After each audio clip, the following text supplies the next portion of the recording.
어제에 이어서 공제받지 못할 메이트액을 볼게요. 사유가 몇 개 있었고 여기에 세금 계산서를 같이 받으면 유형이 54번 불공이 되었습니다. 그래서 공제받지 못하는 상황 자체를 불공제라고 말씀을 드렸고요. 여기에 세금 계산서를 받는 거를 추가하면 54번 불공이 된다고 말씀을 드렸죠. 그래서 결론은 두 개가 같지 않다예요. 불공제와 불공은 같지 않다. 당연히 발급은 아니고 받은 거죠. 물건을 산 거니까. 그러면 어제 배워봤던 게 사업 구간 뭐 어떻게 했지? 순서를 사업 구간 제가 어제 설명해 드린 거랑 또 다르네요. 순서가 연쇄 사업 관련 여기에 그 토지의 자본적 지출을 봤습니다. 이게 어제 한 내용이죠. 어제 지금 3개 봤고요. 1페이지, 2페이지에 거쳐서 나와 있습니다. 그 다음은 3페이지 할 차례죠. 이제 자동차인데 엄청 중요한 문제입니다. 비영업용 소형 승용 자동차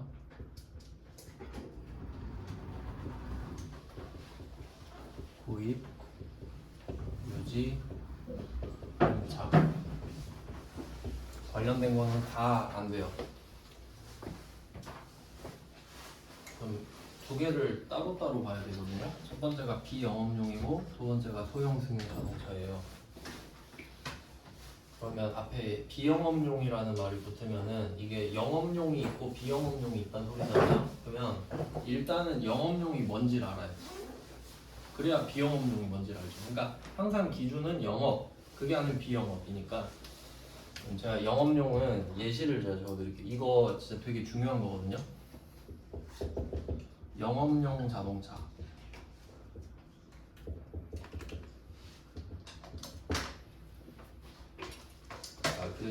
우리가 일상적으로 말하는 영업이랑 다릅니다. 이 회계나 세법에서는 영업이라는 거를 본업으로 해석하시면 되는 거예요. 그러니까 내 생업, 본업.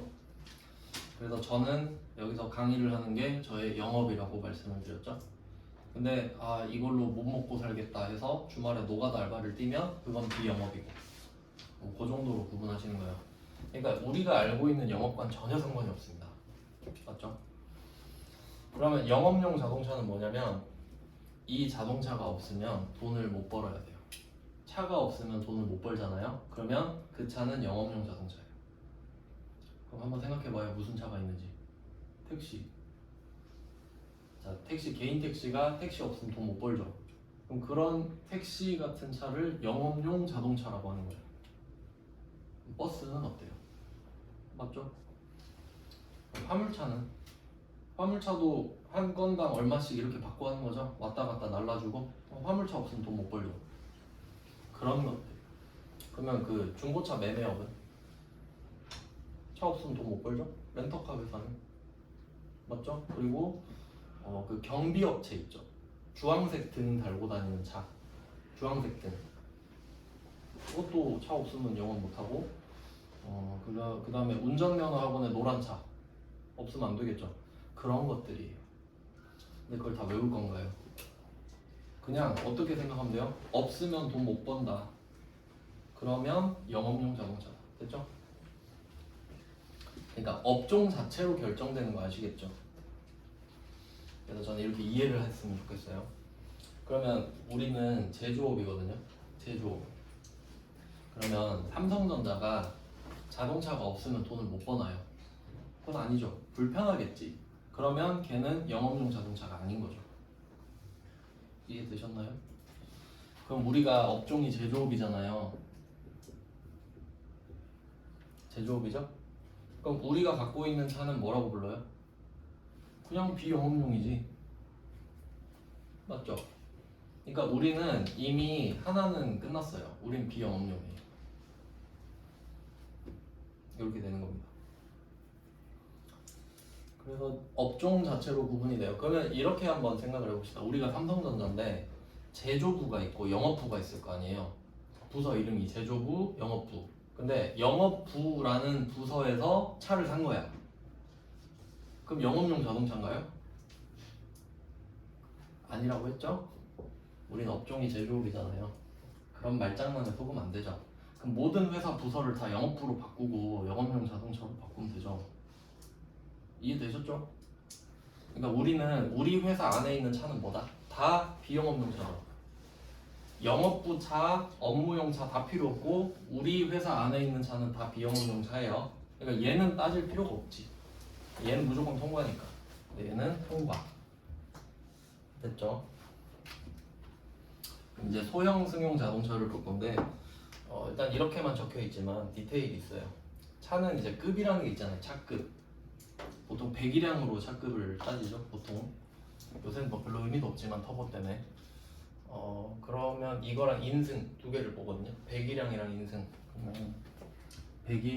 인승은 그 8인승이야.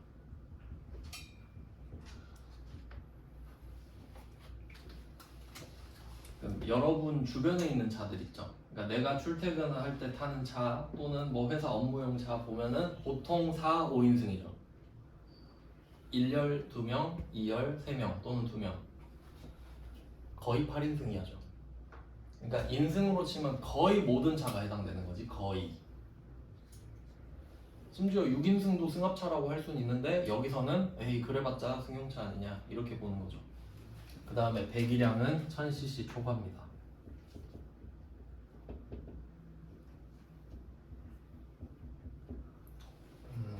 1000cc면 1리터죠. 이렇게 돼요. 그러니까 이 부가가치세에서 말하는 자동차는 일단 비영업용이어야 되고 승용차여야 돼요. 승용차는 사람이 타는 용도죠. 그럼 사람이 타는 용도가 아닌 차도 있냐? 화물차. 화물차 레미콘 같은 거 생각해봐요. 내가 이거 이거 반죽을 옮기는 차죠. 그러려면 사람이 있어야 되니까 사람이 타는 거죠. 그럼 그건 화물차고. 그러니까 승용차 8인승 이하 배기량 1000cc 초과는 싫다 이거지. 사치로 살 확률이 높죠. 그러니까 사실은 4개인 거예요. 비영업용 승용차 8인승 이하 1000cc 초과 4개가 엔드 조건입니다. 이해되셨죠? 그러면 이 4개가 다 충족되잖아요. 그럼 여기다가 개별 소비세를 또 때려요.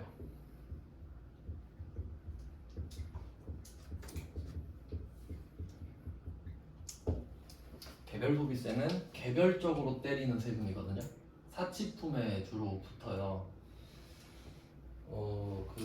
이거 좀 자동차로 좀 말씀을 드리면은 항상 하는 포맷이 있는데 차를 살 때 세금이 어떻게 붙는지 좀 알려드릴게요. 실제로 도움이 되지만 이거 문제 풀 때 좀 이해도가 있어야 되거든요. 그러면 우리 회사에서 아반떼를 산다고 하겠습니다. 아반떼 트림이 3개인데 깡통 말고 그 위에 거 살게요. 그 모던인가? 그래요. 아반떼 모던 2,000 정도 해요. 그럼 이 2천만 원이 뭐냐면 그 출고 가격이라고 하죠. 공장도 가격이라고 해요. 공장에서 우리 이거 2,000에 팔게요 하고 내놓은 가격입니다. 그러면 자 2,000에 출고가 됐죠? 그럼 이게 자동차는 지금 보면은 우리 회사는 비영업용이죠? 아반떼 8인승 이하죠? 승용차죠? 배기량 1600이죠? 그럼 다 통과했네? 그럼 얘는 개별 소비세에 붙어요. 개별 소비세에 붙습니다. 아반떼한테는 개별 소비세가 5% 붙거든요. 5%? 그럼 얼마죠? 100만 원이에요. 100만 원 그냥 두드려 맞고 시작합니다. 새 차 뽑은 기념으로. 근데 참고로 이게 5%인데 올해 6월까지는 3.5%입니다. 근데 그냥 원래는 5%니까. 그리고 개별 소비세에는 교육세가 붙어요. 지방교육세인데 지방교육세가 30%가 붙어요. 그러면 30만 원이죠. 그러니까 이 지방교육세 같은 애들을 부가세라고 해요. 우리가 배우는 건 부가가치세죠. 얘는 부가적으로 붙는 세금이라고. 그러니까 얘는 영어로 서택스예요. 부가가치세는 value added tax고. 그래서 저는 부가가치세를 부가세라고 안 불러요. 이름이 있으니까 부가세가. 뭐 이런 게 있는데, 자 이렇게 그럼 여러분이 2천만 원짜리 차를 사고 싶은데 130을 더 내야 되잖아요 지금. 근데 아직 안 끝났죠. 부가세를 아직 안 냈잖아요. 자, 그럼 여기에다가 부가세를 또 때립니다. 얼마? 10%죠. 얼마부터요 그러면? 213만 원이지. 이렇게 붙는 거예요. 상황 이해돼요? 어때요? 기분 안 좋죠 지금? 실제로 그렇다고. 그러니까 우리는 이 차를 살 때 얼마 줘야 돼요? 2천짜리 사러 갔단 말이에요 지금. 2,343만 원 이라고 딜러가 소개를 하겠죠. 왜냐면 여러분이 낼 돈이 이거니까. 그러면 여러분은 지금 이 차를 샀다는 이유로 개소세를 두드려 맞았습니다. 그럼 이거 절대 안 돌려주겠죠. 그럼 그냥 내는 거예요. 그럼 부가세 213만 원 냈죠. 이거 지금 돌려준다는 얘기예요? 안 돌려준다는 얘기예요? 안 돌려준다는 얘기죠. 그러니까 그냥 이거 뭐예요? 그냥 엿먹어라 이거잖아요. 자, 새 차 뽑았네. 자, 개소세 내고 부가세 낸 거 돌려받지 마 이거죠. 그럼 이건 순전히 착가격이 되죠. 부가세를 아예 못 돌려받으니까. 그러니까 지금 2천 들고 갔다가 뭐 어떻게 해야 돼요? 캐스퍼도 못 사겠네. 뭐 비슷하죠 가격이? 이렇게 되는 겁니다. 그러면 만약에 이거를 택시로 뽑았다고 해봅시다. 뭐 택시 전용 아반떼는 없습니다. 소나타가 지금 많죠. 그럼 만약에 이게 택시로 뽑았다고 하잖아요. 그러면 택시는 영업용이죠. 그럼 개별 소비세가 안 붙어요. 얘가 없지 그냥. 맞죠? 개소세 과세 대상이 아니니까. 그러니까 이 네 개가 충족돼야 개소세가 붙는다고요. 그럼 택시로 뽑으면 이게 없죠? 그럼 부가세 얼마 붙어요? 200 붙죠. 그리고 얘는 200을 돌려받는다고요. 그럼 이걸 택시로 사면 이 차를 얼마에 산 거예요? 2천에 산 거잖아. 이해돼요? 핸디캡을 주는 거라고. 그럼 이때 그럼 여기에 해당 안 되는 게 뭐 있습니까? 모닝 998이잖아요. 그럼 얘는 저 100이랑 1000 안 넘었는데요? 하면 얘도 개소세가 없죠. 그럼 1000만 원이라 치면 1000만 원에 개소세 없고 부가세 100이죠? 100 돌려받고 이렇게 된다는 거지. 아시겠죠? 그러니까 핸디캡이 두 번 가요. 두 번. 개소세 내는 거, 매입세 불공제 두 개 같이 가요. 두 개가 같이. 알겠죠? 모닝 사라 이거죠? 네, 이런 내용입니다. 그럼 지금은 구입만 말씀을 드렸는데 이런 차는 구입할 때도 지금 손해를 보고요. 그럼 비용 처리는 되겠죠, 썼으니까. 네, 그리고 유지 안 돼요. 기름 넣는 거 안 되고 세차하는 거, 주차비 다 안 돼요. 다 부가세가 들어있을 거 아니에요. 다 안 돼요. 그리고 임차 이것도 안 되죠. 하허호 안 된다고 다. 렌트도 안 돼. 렌트할 때도 부가세가 붙는데 그것도 안 빼준다 이 말이죠. 안 그럼 렌트로 다 해버리면 되니까. 네, 그런 내용이에요. 그러면 안 되는 차들을 지금 봤고 이제 되는 차들을 써볼게요. 아 맞다, 안 쓴 게 있는데 취득세 이야기도 해야죠. 취득세를 내야 이제 취득이 되잖아요. 취득세 7%거든요. 공장도 가격에. 그럼 140만 원이죠. 그러니까 지금 2천만 원짜리 사러 갔다가 얼마 필요해? 한 2,600? 아 근데 보험료도 내야죠. 보험료도 내야죠. 이건 사람에 따라 다르죠. 네, 이렇게 됩니다. 그러니까 차 사는 거는 세금 폭탄입니다. 세금 폭탄. 그냥 모닝 사고 다니는 게 제일 좋지 않나. 주차하기도 좋고요. 네, 이렇게 됐어요. 그러면 여기에 해당하지 않는 것. 그럼 반대는 영업용. 그 창원 아시죠? 저기 창원 마창진 거기에 그게 있대요. 벤츠 전기차 택시. 2억이거든요. 네. 그런 차도 있어요. 그러면 영업용이니까 개소세 안 냈겠죠. 부가세 돌려받았겠죠. 네, 그렇게 생각하시면 돼요. 자동차세도 엄청 적게 내요. 영업용 차는. 네, 그래서 영업용이면 얘네들이 다 해당돼도 그냥 이겨버리죠. 그 벤츠 택시 생각하면 돼요. 영업용이잖아요. 끝. 아무것도 안 냅니다. 근데 우리는 이게 해당할 수가 없잖아요. 우리는 영업용일 수가 없잖아요. 그러니까 뒤에 것만 봐야지. 그럼 첫 번째 승용차가 아닌 것들 있죠. 그게 화물차입니다. 화물차는 아무리 봐도 승용차가 아니네요. 화물차. 그럼 화물차는 인승과 배기량이 상관없죠. 그냥 그러니까 왜 얘는 여기에 해당이 안 되냐면 만약에 여러분이 어떤 이유인지 모르겠는데 포터를 샀다고 합시다. 1톤 트럭 있죠? 그걸 샀다고 해봐요. 혹시 뭐 뿌리려고 샀을까요? 그건 아니겠지. 아무리 생각해봐도 필요해서 샀겠죠. 진짜 어쩔 수 없이 사지 않았을까? 그렇게 받아들인다고요. 화물차를 샀네. 아예 어쩔 수 없겠지. 필요해서 샀겠지 정도. 그러니까 해주겠다는 거죠. 쓸데없이 사진 않으니까. 자, 두 번째. 자, 8인승 이하까지 안 된다 했잖아요. 그럼 반대는 9인승 이상이죠. 그걸 여기선 승합차라고 불러요. 그러니까 승용차인데 많이 타는 거. 승용차인데 많이 타는 게 승합차죠. 근데 여기서 승합차는 9인승 이상만 말해요.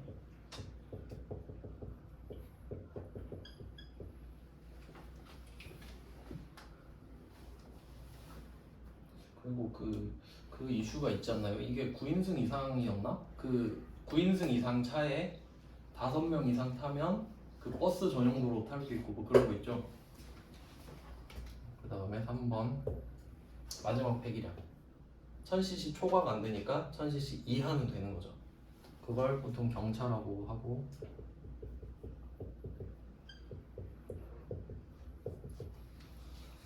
근데 그 배기량이 그거 다 아시겠지만 차세 내보신 분들은 우리나라는 일단 그래요. 차가 1000 이런 배기량 없어요. 998, 999, 1998 뭐 이런 식으로 가니까 딱 1000이 나올 일은 없어요. 일단 그러니까 998은 되죠. 어쨌든 이 세 개는 매입세 공제가 돼요. 그리고 덩달아서 개별 소비세도 안 맞겠죠. 얘네들은 개별 소비세 안 맞고 매입세 공제 됩니다.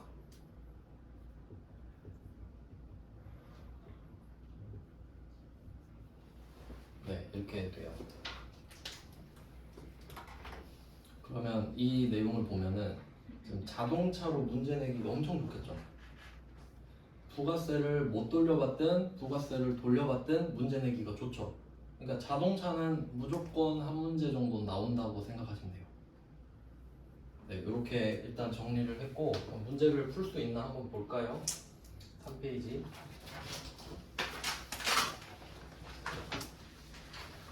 를 보겠습니다. 3페이지. 자, 3페이지에 69번이죠.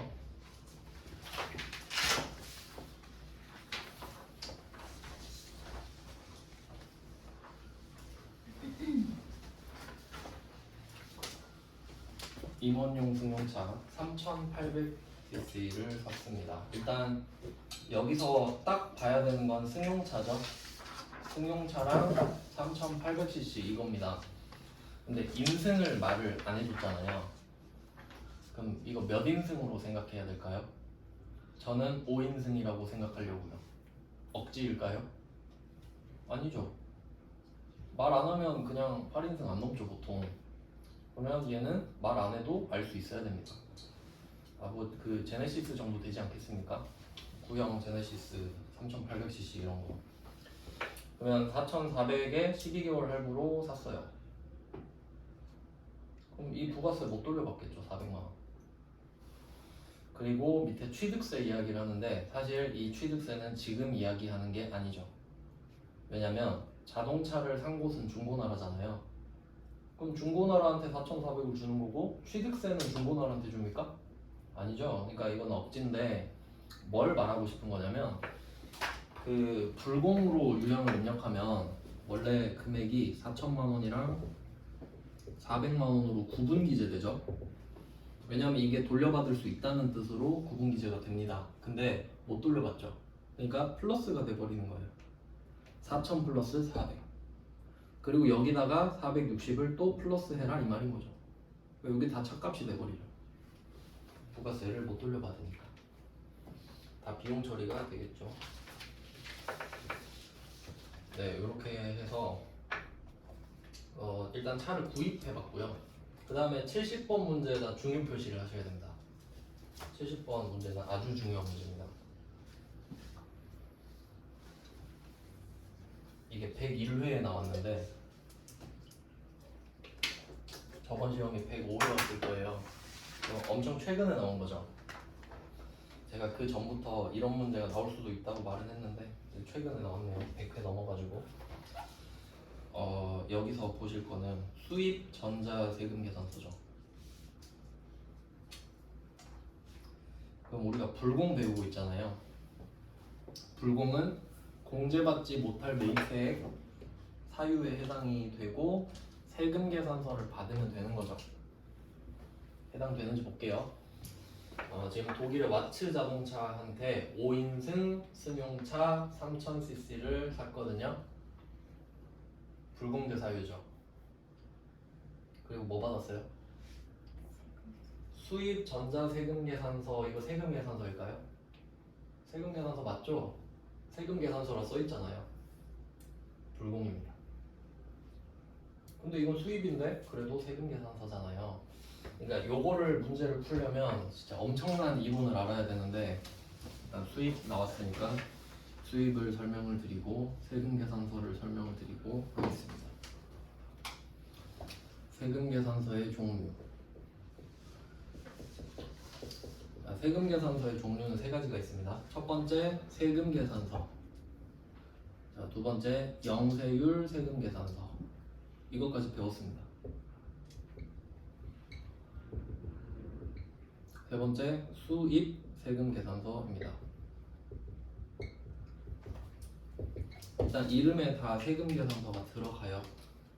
세금 계산서. 이게 세금 계산서입니다. 맞죠? 그리고 여기에 붙어있는 부가가치세를 볼게요. 첫 번째 세금 계산서에는 10% 붙어있고 영세율 세금 계산서는 0%가 붙어있겠죠? 이름이 영세율이니까. 그럼 혹시 영세율 세금 계산서를 받았는데 불공 당하면 되게 무섭겠어요?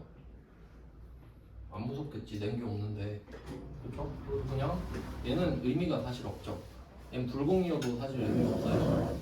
그 다음에 수입 세금 계산서는 10%입니다. 우리 처음에 특징 중에 소비지급 과세 원칙 배웠죠. 수입국이 과세한다고. 그럼 여기에 수입이 써 있잖아요. 그럼 우리나라가 수입하는 상황인 거겠죠? 그럼 우리나라가 부가가치세를 걷겠지. 우리나라 부가가치세율은 10%고요. 그러니까 우리나라에서 과세할 테니까 수출국 너는 0% 해라 이거였잖아요. 맞죠? 수입국이 과세할 거니까 수출국은 과세권을 포기하라. 그러니까 0% 때려라 이렇게 간 거였죠. 그러니까 우리가 수입할 때도 부가세를 내잖아요. 그러니까 여러분이 직구할 때 생각해봐요. 여러분이 직구를 해요. 그러면 세관한테 카톡 오지 않아요? 관부세를 내지 않으면 택배를 보내주지 않겠다 이렇게 협박하잖아요. 관부세에서 부가 뭐예요? 부가가치세죠. 관세는 관은 관세고. 그럼 부가가치세 여러분이 부담하는 거 맞죠? 그런 내용이에요. 그러면 이거를 받고 공제받지 못할 매입세액이면 불공이 맞죠. 이렇게 되는 겁니다. 일단 세금 계산서로는 그렇고 그럼 이제 수입을 보여드릴게요. 수입. 이게 수출은 좀 쉬웠거든요. 근데 수입은 좀 복잡해요. 여기 수출국이라고 할게요. 칸이 별로 없어서 수출국, 수입국이라 합시다. 여기 수출국에 A라는 회사가 있고요. 그럼 얘가 수출을 하는 거예요. 그럼 우리나라로 치면 만약에 우리가 수출국이라고 했을 때 A가 된다면 얘는 16번 수출을 쓸 겁니다. 만약에 우리가 A라면요. 그리고 수출할 때는 부가가치세를 안 붙였죠. 쟤네한테 하라고 해야 되니까. 그리고 증빙 안 주죠. 어차피 너랑 나랑은 나라가 다르니까 우리 거 필요 없지 하고 안 줘버린단 말이에요. 자, 그럼 A가 물건을 던집니다. 자, 수출국으로 던졌어요. 그러면 물건을 사겠다는 사람한테 바로 도착하나요? 세관이 잡죠. 세관에 일단 도착해야 되죠. 세관이 있죠. 세관에서 이게 막 그 밀수품인가 뭐 이상한 마약인가 이런 거 검사하고 아닌 게 되면 이제 보내주잖아요. 그게 통관이라고 해서 수수료가 또 붙고 뭐 그런 업체가 있고 그래요. 그러면 이때 세관이 통과돼서 B한테 물건이 가는 구조란 말이죠. 여기까지 이 구조를 일단 이해하셔야 되죠. 그러면 이 A랑 B랑 거래하는 거잖아요, 사실. 그러면 이 물건이 1,000원이라고 해볼게요. 1,000원. 그럼 이때 B가 A한테 연락을 해요. 나 1,000원짜리 물건 사고 싶다고. 그러면 A가 뭐라 그래요? 입금해. 이러겠죠. 자, 그럼 입금할게요. 바로 입금은 안 해도 되는데 일단 시간차가 있단 소리예요. 자, 1,000원을 입금했다고 하겠습니다. 이거 어디에다 적을까 생각해 볼게요. 메인 매출 전표랑 일반 전표. 일반 전표에 적어요. 1,000원 입금. 왜냐면 물건 안 받았잖아요. 일단 먼저 준 거죠? 그럼 뭐 선급금 이런 식으로 하지 않겠어요? 일단 돈 먼저 줄게 하고 물건을 보내든지 뭐 이러겠죠. 자, 그리고 물건을 보내고 세관이 잡고 이거를 B한테 준단 말이죠. 자, 근데 이게 여기가 지금 대한민국이에요. 자, 그러면 우리나라가 수입국이 됐고 부가가치세를 걷어야 되죠. 근데 이 수입품을 제일 먼저 만나는 사람이 세관장이네. 그래서 세관장한테 위임하는 거죠. 야, 네가 부가세 좀 걷어주라. 그럼 뭐 같이 뭐 돕는 입장에서 부가세를 걷어주겠죠. 그러면 세관장이 B한테 말해요. 야, 네가 사는 물건이 1,000원이더만 100원 줘. 내가 국세청장 대신에 100원을 걷어주기로 했거든. 그러면 B는 100원을 줘야겠죠. 그럼 B가 억울한가요 지금? B는 국내에서 1,000원짜리 물건을 사도 1,100원을 내는 거 맞죠? 그러니까 100원을 내는 거 자체가 억울한 건 아니거든요. 근데 무슨 문제가 발생하냐면 증빙이 없죠. 증빙이 없잖아 지금. B가 A한테 입금을 했잖아요. 근데 A가 증빙 안 보냈죠. 근데 솔직히 우리가 받아도 뭐 어쩔 수가 없어요. 외국 거 받아서 뭐해 이걸로. 그럼 그냥 받은 대로 지금 온 거죠? 그럼 이때 세관장한테 말하는 거야. 그럼 내가 국내에서 물건을 사도 1,000원짜리를 1,100원에 사는 게 맞다. 그래서 100원을 내겠다. 근데 국내에서 살 때는 내가 1,100원이 찍힌 세금 계산서를 받지 않느냐. 그게 있어야 나는 100원을 페이백을 받고 1,000원은 비용 처리를 할 수 있다. 맞냐? 하니까 세관장이 끄덕끄덕 하겠죠. 근데 난 지금 증빙이 없어. 그럼 내가 100원 너한테 낸 거 못 돌려받잖아. 이렇게 되죠. 그러네. 억울하겠네. 그러니까 네가 줘. 라고 해요. 네가 책임을 지고 A 대신에 줘. 이러는 거죠. 그래 줄게 해서 얘가 수입세금 계산서를 주는 겁니다. 상황 이해되세요?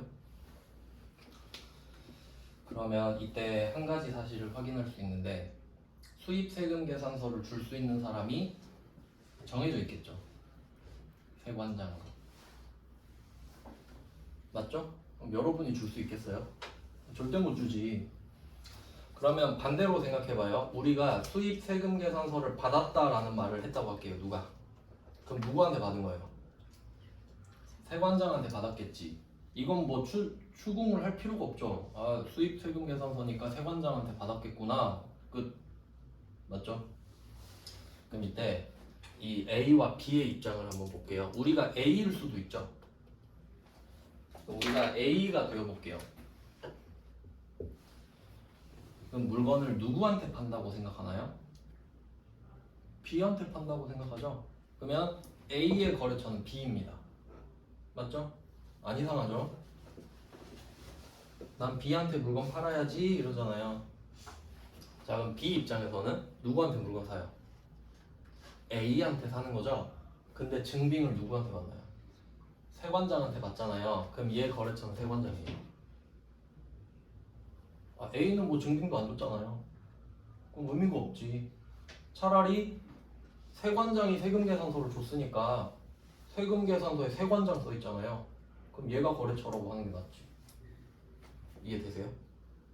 형식적이 아니라 실질적인 거라고요. A는 형식적인 거래처잖아요. 얘는 증빙도 안 줬는데. 그래서 B의 거래처는 세관. 여기서 세 가지 확인할 수 있어야 된다. 우리가 지금 B라면요, 세 가지. 첫 번째, 수입 세금 계산서 봤죠? 누구한테? 세관장한테. 거래처는 세관. 맞죠? 그럼 우리가 지금 얼마 내고 있어요? 세관장한테 100원. 혹시 1,100원 내고 싶나요? 그럼 안 되지. 1,000원 냈는데. 맞죠? 세 가지 이해되세요? 첫 번째, 수입 세금 계산서를 받는다. 두 번째, 거래처가 세관이다. 세 번째, 부가가치세만 낸다. 우리가 B면요. 그럼 이게 메인 매출 전표에 적을 거예요. 왜냐면 수입 세금 계산서를 받으니까요. 그러면 수입 세금 계산서에 뭐라고 적혀 있을까요? 여기 그림이 있네. 과세 표준이랑 세액이 따로따로 있죠. 그럼 여기서 과세 표준은 1,000원이고 세액은 100원인 거거든요. 그럼 이게 안 맞죠? 난 지금 100원 내고 있는데 1,100원 써 있는 걸 봤잖아요. 그럼 왜 그렇게 될까? 내가 1,000원을 낸 적이 있잖아요. 성급했잖아요. 뭐 후불일 수도 있고. 그럼 이 1,000원이 이 메인 매출 전표 쓸 때 같이 들어가 주는 거지. 알겠죠? 시기가 다르니까 모아줘야 될 거 아니에요. 그럼 얘는 비용 처리가 되지 이제. 100원은 돌려받고 1,000원은 비용 처리하고. 알겠죠? 그러니까 이거 되게 중요한 구조예요. 그러니까 이 구조를 이해를 못하면은 여러분이 수입 유형을 써요. 그러면 금액을 1,000원 이렇게 쓰잖아요. 그럼 밑에 부가세 100원만 뜨거든요. 그렇겠죠. 왜냐면 내가 세관장한테 1,000원을 왜 냅니까? 맞죠? 적어도 세관이 아니라 A한테 내야 되는 거 아니에요? 맞죠? 근데 A는 어차피 거래처로 쳐주지도 않잖아요. 그러니까 얘한테 돈 줄 땐 일반 전표에 쓴다고. 그냥 1,000원 줬다고. 그냥 1,000원 줬어요. 일반 전표. 이거 시험에 내진 않습니다. 근데 꼴랑 100원 낼 때는 메인 매출 전표에 쓰죠. 왜냐면 이 두 개는 하나의 거래니까요. 그때 1,000원 낸 것도 이거 때문에 낸 겁니다 라고 되는 거죠. 그러면 결론은 무엇이냐? 이게 69랑 70을 비교를 잘해야 되거든요. 그러니까 금액을 좀 복잡하니까 1,000원, 100원으로 해볼게요. 69번 문제는 자동차가 지금 1,000원이고 부가세가 100원이라고 해봐요. 차량 운반구 1,000원 플러스 100원 이렇게 되죠. 69번 문제는 차값도 얘한테 내고 부가세도 얘한테 내잖아요. 중고나라한테. 그러니까 둘 다 같이 주면 돼요. 그 다음에 70번. 70번입니다.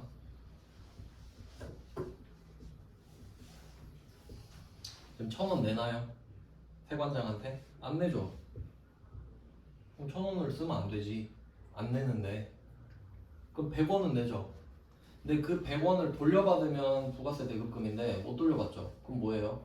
촬영 운반부잖아요. 100원 이렇게만 쓰는 거지. 이렇게만. 회계 처리 차이 아시겠어요? 그러니까 국내에서 차를 사면은 차값이 다 들어가죠. 왜냐면 차 파는 애한테 부가세까지 같이 주잖아요. 네가 좀 내줘라. 수입할 땐 다르죠. 1,000원은 A한테 주고 100원은 세관장한테 내지 않습니까? 근데 지금 세관장한테 1,100원을 쓰면 되냐고. 아니잖아요. 100원만 내는데. 그러니까 수입을 찍으면 내가 위에 1,000원을 적어도 100원밖에 안 뜬다고요. 왜냐면 세관장한테 부가세밖에 안 내니까. 무조건이요. 맞죠? 아니 혹시 물건 가격 세관장한테 주면서 어이 세관장 저 A한테 1,000원 좀 전해주게 이럴 거예요? 그런 사람이 있겠어요? A도 바보가 아닌 이상 지한테 달라 그러겠지. 아시겠죠? 그러면 여러분이 54번 불공을 찍으면 이렇게 될 거란 말이에요. 1,000원을 쓰면 1,100원이 찍힐 거란 말이에요. 그럼 금액을 100원으로 바꿔야지. 그러니까 이게 더 어려운 거예요. 70번이. 불공을 찍으면 전제 자체가 국내 불공이란 말이에요. 왜냐면 국내 불공이 더 많을 거니까. 맞죠? 근데 수입 불공까지 얘가 뭐 그 계정 과목을 수입 불공 이렇게 만들겠어요? 이 하나 때문에. 그냥 대충 불공으로 어떻게 해봐 이럴 거 아니에요. 그러니까 불공을 쓰고 1,000원을 적으면 1,100원이 뜰 거니까 얘를 100원으로 바꾸셔야 된다고. 그래서 얘는 그래도 좀 얘가 양심이 있는 게 당좌수표 발행했다 했죠. 만약에 얘가 현금으로 냈다 그럼 좀 양아치예요. 왜냐면 현금으로 전액 납부하면 1번 현금 되는 거 아시죠? 그럼 내가 만약에 불공 54번 찍고 차량 운반부 1,000원 딱 찍잖아요. 그럼 1,100원 현금 1,100원으로 끝나버려요. 분계가. 정답인가요? 오답이지. 100원인데 그러면 얘는 혹시 현금으로 납부를 해도 혼합밖에 안 돼요. 얘를 바꿔야 되거든. 100원으로. 알겠어요? 그러니까 1번을 찍어버리면 분계가 끝나잖아요. 그러니까 혼합으로 정지 퍼즈 시켜놓고 100원 바꾸고 현금 100원을 따로 적어야 된다고. 그러니까 70번은 어렵다. 그리고 한번 생각해 볼게요. 70번 보면은 부가가치세만 회계 처리할 것이라고 돼 있잖아요. 이거 한 줄로 그어주세요. 제가 끊는 건 무슨 뜻이랬죠? 이 말은 있으나 없으나 상관없는 말이다. 지금 세관장한테 부가세만 내라고 한다고 내는 게 아니잖아요. 이런 말이 없어도 부가세만 내는 거죠. 그러니까 이 말은 있으나 없으나 똑같은 말이에요. 그러니까 수입은 좀 어려워요.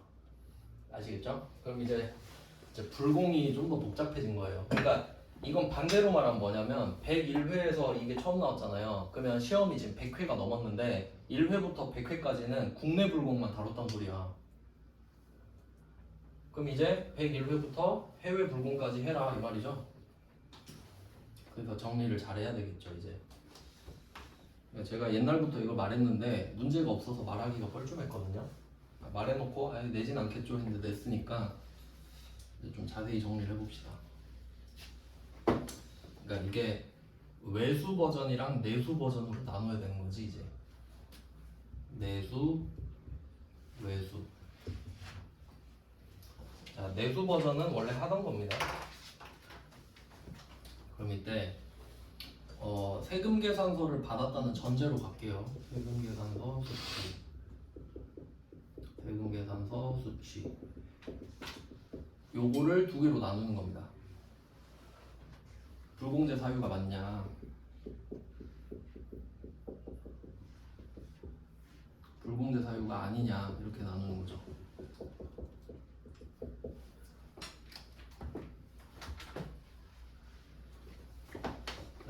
내수 버전은 세금 계산서를 받으니까 공인사업자한테 세금 계산서를 받아요. 그리고 지금처럼 이런 거 뭐 제네시스 산 거예요. G80 샀어요. 그럼 불공제 사유죠? 유형이 54번 불공이죠. 세금 계산서를 받았으니까. 근데 뭐 캐스퍼 샀어요. 캐스퍼 경차죠. 그러면 불공제 사유 아니죠? 51번 과세.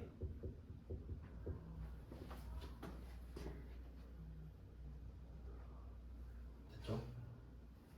이건 안 어렵죠? 근데 외수가 등장했잖아요. 외수는 밖에서 사오는 겁니다. 그럼 얘는 반드시 수입세금 계산서를 받겠죠. 해외에서 들여오는 거니까. 얘는 수입세금 계산서잖아요. 얘도 두 개로 나눠야 되죠. 불공제 사유냐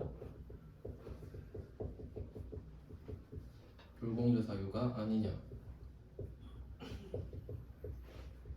이거밖에 없죠. 근데 얘는 두 가지 측면이 있죠. 세금 계산서이기도 하고 수입 세금 계산서이기도 하고. 그럼 불공제 사유가 맞아요. 지금처럼 뭐 BMW를 수입해왔다. 그럼 이때 불공제 사유인데 세금 계산서잖아요. 불공인 거지. 부가세를 못 돌려받잖아요. 불공이 겹치네요 지금. 그러니까 불공은 부가가치세를 냈는데 못 돌려받는 상황을 말하는 거지. 국내든 해외든 상관이 없죠. 못 돌려받는 게 중요한 거지. 그러면 불공제 사유가 아닌 걸 수입할 수도 있잖아요. 그럼 얘는 55번 수입이 돼요. 55번 수입이 돼요. 그러니까 수입도 부가세를 돌려받을 수 있는 거잖아요. 그러니까 여기서 이제 차이를 아셔야 돼요. 국내에서 부가세를 돌려받으면 50일 과세고 해외 거를 부가세 돌려받으면 55번 수입인 거지. 못 돌려받는 건 똑같은데 돌려받을 때 이름이 다른 거예요. 근데 그렇지 않나? 그러니까 여러분 입장에서 생각을 해보시면 어차피 못 돌려받으면 국내 거 해외 거 구분할 필요가 있나? 못 돌려받는데? 그럼 못 돌려받는다로 끝내면 되는 거 아니에요? 근데 돌려받을 수 있대. 그럼 이제 슬슬 궁금하겠지. 그게 국내 건지 해외 건지. 그렇지 않나요? 그러니까 이렇게 해놨겠죠. 그래서 요 알고리즘을 잘 아셔야 돼요. 70번 아주 중요한 문제입니다. 수입도 알아야 되고 세금 계산서 구조도 알아야 되고. 네, 이렇게 정리가 됐습니다. 그러면 69번도 구입이고 70번도 구입이죠. 그래서 이렇게 두 문제를 넣은 겁니다. 그러니까 이게 그 되게 입체적인 게 지금 자동차 구입 유지 임차잖아요. 그러니까 제가 구입 유지 임차를 순서대로 넣었거든요. 그러면 지금 구입 이야기 하는 거 맞죠? 그러니까 내수용, 외수용으로 나눠지잖아요. 왜냐면 차를 사는 건 국내에서도 살 수 있고 해외에서도 살 수 있잖아요. 근데 유지를 해외에서 하나요? 유지는 국내에서 하겠지 당연히. 아니에요. 렌트는 국내에서 하겠죠. 그러니까 나머지는 게 구입밖에 없잖아요. 그러니까 낼 게 구입밖에 없으니까 구입에 냈겠지. 네, 그런 내용이에요. 그러면 한번 문제를 살짝 틀어봅시다. 이게 그러면 그 차를 수입할 때 경차를 수입할 수도 있잖아요. 경차 뭐 벤츠 스마트 뭐 포트리오 뭐 이런 거 조그만한 거 998 그런 거 수입할 수도 있고 아니면 뭐 지프 같은 화물차를 수입할 수도 있고 승합차를 수입할 수도 있죠. 그럼 걔네들은 부가세를 돌려받는 거 맞죠? 네, 이해되셨죠? 똑같을 거 아니에요 국내랑.